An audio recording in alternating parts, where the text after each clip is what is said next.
As the Buddhification process continued in the late 10th century, the kings of Western Tibet, Yixi-e, Jiangzhou-e, and Siwa-e, turned again to the ruler-abbot system of governance, where one of the brothers would be an abbot and one would be a parent of children to rule the kingdom, and this would alternate in different generations, and sent translators to Kashmir for study, practice, and translation. Certain monks and yogis started to return also from the east, where they had taken refuge from the nativist suppression of the 9th century and early 10th.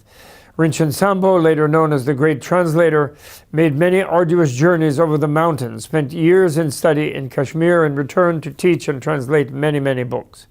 Another great figure was the Indian Pandit adept Atisha. He was invited to Tibet by King Yixi-e, who heroically sacrificed his life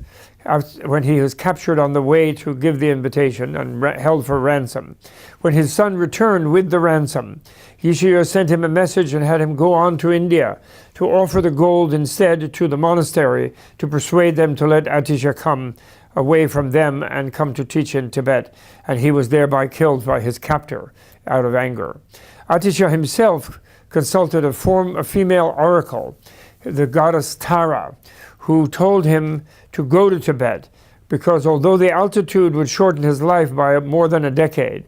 the dozen years or so that he could teach in Tibet would have a far greater impact in future generations and centuries than any amount of time he would spend teaching in India. She was really on target because the Indian tradition came to an end not long after Atisha's time, while the Tibetan one continues until now, and it has spread all over the world in little bits and pieces in spite of its devastation in its homeland.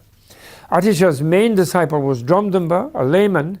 who founded the Kanapa tradition at the monastery at Rating in 1056, and that tradition still continues today in the majority Gelugpa institution of Tibetan Buddhist monastic universities,